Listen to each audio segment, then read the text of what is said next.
Então nós somos o povo de Israel, nós estamos naquela contagem dos 10 dias temíveis, né? Yamim Noraim, ou seja, os 10 dias mais temíveis do ano, desde Yom Teruah, que foi 10 dias atrás, que também é conhecido como Rosh Hashanah. Então hoje nós estamos celebrando Yom HaKippurim, o dia das expiações, que também é conhecido como Yom Kippur. Então, finalmente chegou o dia, de todos os dias do ano, esse dia é o dia mais temível. Nesse dia que Aharon, Cohen Agadol, Arão, o sumo sacerdote, prefigurando a obra do Messias, ele entrava uma vez por ano no Kodesh HaKodashim, no Santo dos Santos.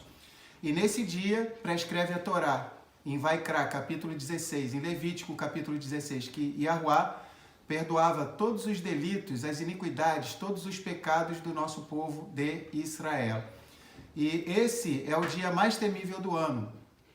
E todos os israelitas, até aqueles que não têm nem muito compromisso com o Torá, nesse dia de hoje eles estão lá, cada um no seu cantinho, até os nossos irmãos Yahudim, até aqueles que são mais seculares hoje, estão buscando a face de Yahuwá Elohim, porque nesse dia, nós que estamos durante 10 dias pedindo que Yahuwá nos inscreva no livro da vida e do Cordeiro, que nossos nomes sejam escritos e selados, no dia de Yom Teruah, que foi 10 dias atrás, ele inscreve, mas ele dá uma chance para todos nós, como um bom professor. Ele dá 10 dias e ele dá o veredito final, ele bate o martelo como um juiz, ele sela no dia de hoje. Então, hoje é o dia mais propício no ano para que venhamos estar confessando os nossos pecados, os nossos delitos, as nossas iniquidades, porque assim Yahuwá estabeleceu. Então, a nossa oração durante esses 10 dias é que nossos nomes estivessem sendo inscritos e selados no livro da vida e do Cordeiro. E nós vemos diversas vezes nas Escrituras, como no Salmo 69, vemos também no livro de Rit Galut, de Apocalipse, que Elohim ele tem sim um livro, o livro da vida, né? E nós pedimos para que nós sejamos inscritos e que hoje Yahuwá, como o nosso juiz, o nosso shofet, o nosso juiz, justo juiz, ele se levante e ele venha selar, para que nós tenhamos um ótimo mazal, uma ótima semeadura nesse novo ano de nossas vidas. Então a gente fica muito feliz com a presença de todos vocês, porque todos juntos nós temos condições de cumprir essa mitzvah, né, esse mandamento que foi estabelecido na Torá, na Parashá Vayakhel, né, quando diz que Moshe congregou todo o povo de Israel. Então olha que coisa interessante que diz em Ivrim, Hebreus 10, 25. Não abandonando a nossa Kehilá, como é costume de alguns, antes admoestando-nos uns aos outros, e tanto mais quanto vedes que se vai aproximando aquele dia. Então é muito bom estarmos juntos, é uma mitzvah. A gente sempre vê que a Brit Hadashah, a aliança renovada, ela confirma tudo que está estabelecido na Torá. Então, embora estejamos distantes fisicamente, como diz Paulo em uma de suas cartas, ainda que fisicamente eu esteja distante de vocês, mas espiritualmente eu estou unido. Então Paulo, o amado irmão nosso, Shaul Hashaliah, ele diz isso em uma de suas cartas. E essa é a palavra de cada um de nós. Estamos distantes geograficamente, mas em Ruach, em espírito, estamos unidos como povo de Israel. Essa história tão interessante do profeta Ioná, profeta Jonas, e mostra o incrível amor e misericórdia, favor imerecido do nosso Elohim, em que uma população pecadora, que era da cidade de Nínive, com 120 mil habitantes, além de animais, e o Criador, diante da techuvá tão gigantesca, tão incrível, tão extraordinária que aquela cidade fez, o Criador, ele revogou um decreto que ele já havia emitido. Olha que coisa interessante. Então, Yahuwá, ele é um rei, e cabe ao rei a prerrogativa de estender o quê? Indultos. Então, ele estende indultos para os seus filhos. E se a cidade de Nínive, que era uma cidade pecadora, eles não eram nem israelitas, e eles foram capazes de fazer essa tão grande techuvá, então que isso sirva de encorajamento para todos nós. Talvez estejamos pensando, puxa, mas só o Criador mesmo, né? Caramba, quando a gente olha para a vida da gente, né? Quando cada um de nós, a gente se olha e a gente percebe, caramba, como eu preciso mudar. E não é apenas uma área, mas praticamente todas as áreas da nossa vida, a gente precisa mudar. Então, ai de nós se não fosse o favor imerecido do nosso Elohim. Então, nós queremos uma mudança em nossas vidas. A gente pode estar com a idade que for, mas a gente nunca pode se dar por conformado, achar que já está bom.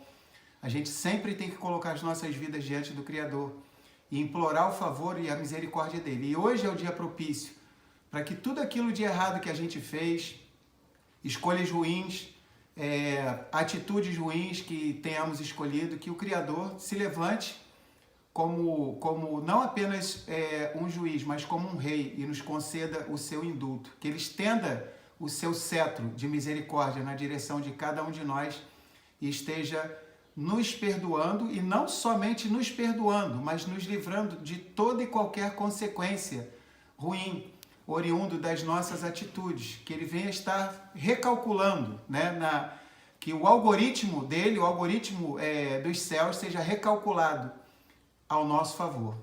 Então, o nosso povo de Israel, há milhares de anos, tem essa tradição de ler o livro de Jonas, para chegar à seguinte conclusão: se o Criador perdoou um povo pagão, ímpio, que nem era o povo de Israel, que foi o caso do povo de Nínive, porque eles fizeram techuvá, muito mais a cada um de nós, tá bom? Então, só para a gente entender isso, tá? Então, a gente vai estar entendendo muito mais profundamente acerca da techuvá, tá? Então, se a gente fosse anotar todos os nossos pecados que a gente comete num dia, né? E a gente chegasse no final do ano, imagina, né? Então, quem convive com a gente mais de perto é que sabe, né? Então, por exemplo, as pessoas da nossa família, elas nos conhecem com mais detalhes, tá? E elas percebem as nossas falhas, mas todos nós pecamos, né? Nunca houve nenhum que não pecasse, mas nós somos justificados gratuitamente pelo favor imerecido do nosso Elohim. E como diz Paulo, Shaul Hachalia, uma coisa fácil, eu me esqueço das coisas que ficam para trás e prossigo para o alvo. Ele diz o seguinte: não que tenhamos atingido a perfeição, mas eu esqueço do que ficou para trás e prossigo para o alvo. Então, que esse livro de Jonas, Ioná, sirva de encorajamento para que nós venhamos entender o perdão do Criador em relação a cada um de nós, tá? Inclusive, o nosso Mashiach Yahushua, ele disse o seguinte, ele falou: os ninivitas se levantarão no dia do juízo e condenarão esta geração, porque eles se arrependeram com a pregação de Ioná, de Jonas. Aí o Mashiach disse: eis aqui está quem é maior do que Ioná, do que Jonas. Então a gente aqui vê a incrível, extraordinária misericórdia, favor imerecido do nosso Elohim. Muitas vezes a gente lê o Sefer Ioná e a gente não percebe o plano de fundo. O plano de fundo é que Ioná, Jonas, ele era um profeta do reino do norte, da casa de Israel, da casa de Efraim. E Jonas, a gente vai ver nas demais escrituras, no Tanar, a gente vai ver que Jonas, ele conhecia o rei de Efraim, o rei da casa de Israel, do reino do norte. Ele tinha uma certa intimidade, ele tinha acesso à presença do rei de Efraim. E Jonas, ele como um profeta do reino do norte, da casa de Efraim, ele já percebia que mais dia, menos dias, Efraim seria levado para Galut, para a diáspora, para o cativeiro. E a gente vê que todos os reis do reino da casa de Israel, da casa de Efraim, do reino do norte, todos, sem exceção, todos fizeram aquilo que era mal aos olhos de Yahuwá. Todos, não teve nenhumzinho que a gente possa dizer assim: não, esse rei de Efraim foi bom. Não, todos eles foram maus aos olhos de Yahuwá. E a gente vê que na casa de Judá tiveram também inúmeros reis que eram maus e que fizeram coisas ruins aos olhos de Yahuwá. Mas de vez em quando despontavam alguns reis que eram justos, que agiam como seu antepassado, Melech David, né? De vez em quando surgia algum rei justo. Inclusive a gente vai perceber que o rei Ezequias, Hisquiarro, ele chegou a ultrapassar o antepassado dele, né? O tataravô dele, Davi. Ele foi uma pessoa que teve uma consagração maior ao Criador até mesmo do que Melech David. Ou seja, então de vez em quando na casa de Judá se levantavam alguns reis que eram justos, mas repetindo, tinham muitos que eram maus também. E a gente vai perceber que algum tempo depois, justamente quem vai levar, tá, Efraim, o reino do norte para a diáspora, para o cativeiro? A Assíria, cuja capital é a cidade de quê? Nínive, a cidade de Nínive. Então, só para a gente entender, qual era a lógica na cabeça de Jonas? Se eu não vou lá, ele pensou o seguinte, o Criador ele é muito misericordioso, tanto que ele fala no final, eu sabia que tu é misericordioso e tal, que não sei o quê. Ele sabia que se ele pregasse lá para os moradores de Nínive, havia possibilidade deles serem mais obedientes do que o reino do norte, no qual ele se achava inserido, ou seja, mais obedientes até do que a casa de Efraim. E ele pensou, poxa, se eu fugir, o perdão do Criador não vai atingir esses moradores de Nínive, que é a capital da Assíria, e aí o Criador detona eles, e aí eles não levam Efraim para a diáspora, para o cativeiro. Então, só para a gente entender, tá? Jonas, ele estava agindo mais como um patriota, vamos dizer assim, vou colocar de uma maneira contemporânea, tá? Ele estava sendo mais compatriota do que servo de Elohim. Ele estava sendo mais compatriota, tá, da casa de Israel, da casa de Efraim, do que um Navi, um profeta de Yahuwah Elohim. Então, só para a gente entender esse plano de fundo. Por isso que ele não queria pregar. Eu tracei esse plano de fundo para a gente entender. Jonas não teria nenhuma dificuldade em ir lá, mas ele já no coração dele, ele pensou assim, se o Criador está me mandando lá, o Criador já sabe o que está fazendo. Esse povo, eu estou achando que esse povo aí vai fazer techuvá. E eles fazendo techuvá, eles vão levar Efraim para a diáspora, tá? Como de fato aconteceu. A gente vai ver no livro de 1 Reis e 2 Reis, tá? Em que é mencionado que se dividem as duas casas, Judá e Efraim, né? Judá de vez em quando tinha um rei bom, de vez em quando um rei mau, mas Efraim sempre tinha reis maus, né? E a gente vai ver que nesses livros de reis é mencionado, tá? Tanto a divisão das duas casas, de Judá e Efraim, quanto a captura das 10 tribos perdidas, tá? Elas são capturadas. A gente vai ver isso lá em 2 Reis, capítulo 17, tá? Em que são levados para a diáspora, para a Síria, em que todo o nosso povo de Israel está, vamos dizer assim, colocando diante do Criador todo e qualquer voto, juramento insensato. Porque Elohim, ele não se agrada de votos e juramentos insensatos, porque, como diz Eclesiastes, capítulo 5, ele está nos céus e nós estamos na terra. Por isso, nossas palavras devem ser poucas. A gente tem que ouvir mais ao Criador do que falarmos. Então, hoje é o dia no qual, se porventura algum de nós, seja aqui em casa, seja cada um dos irmãos e irmãs que estão espalhados nos 4 cantos da terra, porventura lembrar de algum voto, juramento que tenha feito, tá? Esteja colocando diante do Criador. Se fez algum voto, juramento, alguma promessa ao Criador que não conseguiu cumprir, esse é o momento para confessar, para que o Criador venha estar perdoando. Amém. Deste Yom HaKippurim até o próximo Yom HaKippurim, que venha a nós para o bem, nos arrependemos de todos eles. Assim sendo, estão todos absolvidos, perdoados, cancelados, declarados nulos e sem valor, sem força nem efeito. Que nossas promessas não sejam consideradas promessas, que nossas proibições não sejam consideradas proibições, e que nossos juramentos não sejam considerados juramentos. Abacadosh, no nome de Yahushua HaMashiach, nós cremos, Pai, na sua palavra, que diz que tudo que nós pedimos em teu nome, tu nos darias. E é com muita alegria no nosso coração que nós vimos diante da sua presença, Pai, porque nós sabemos que tu estás aqui, nessa reunião, Tu estás, Pai, pertinho de cada um de nós, Pai, seja onde nós estivermos, em qualquer lugar do mundo. Tu estás perto de nós, Pai, Tu não nos deixará, porque esta é a Tua promessa. Pai, neste momento, eu quero orar, Pai, interceder, Pai, pelo nosso país.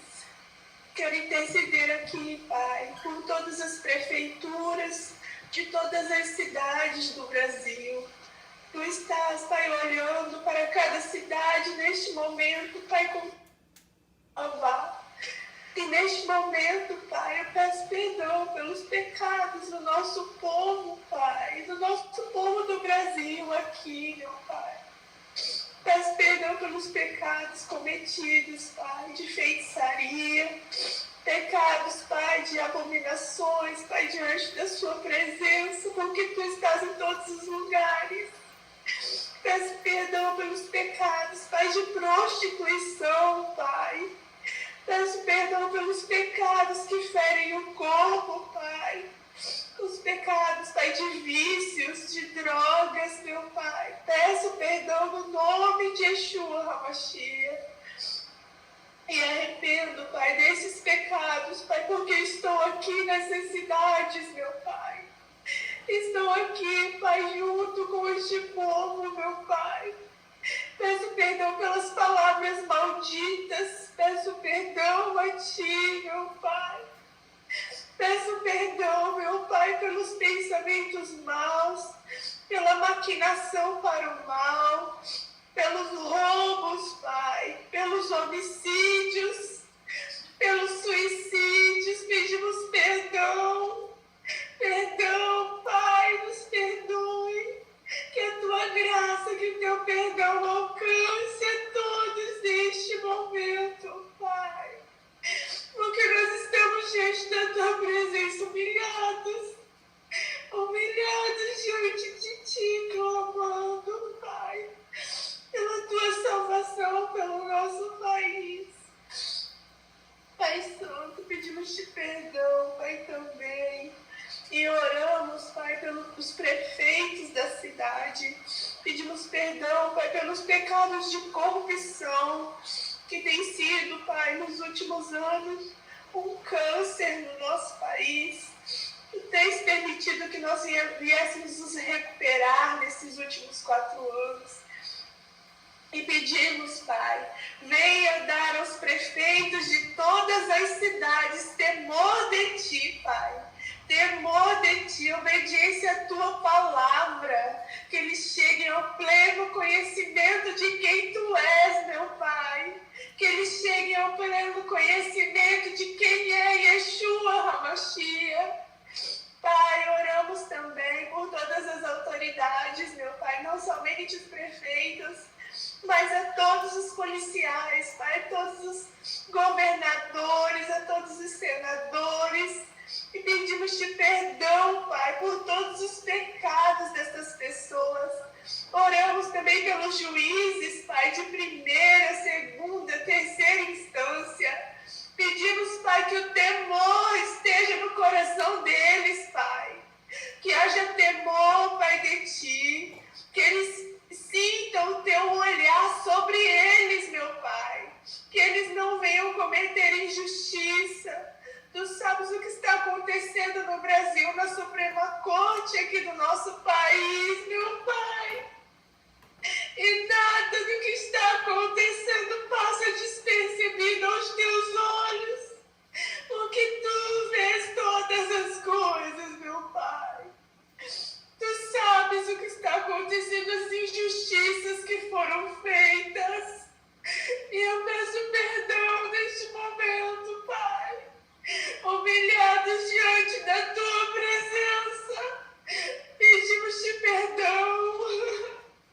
Nos humilhamos diante de Ti, nos arrependemos dos nossos pecados, Pai, pois transgredimos as Tuas leis, Teus estatutos e Teus juízos, Pai, nós transgredimos, nós pecamos contra Ti, Pai, perdoa-nos. Perdoa-nos, nosso Pai querido. Tenha misericórdia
pedido.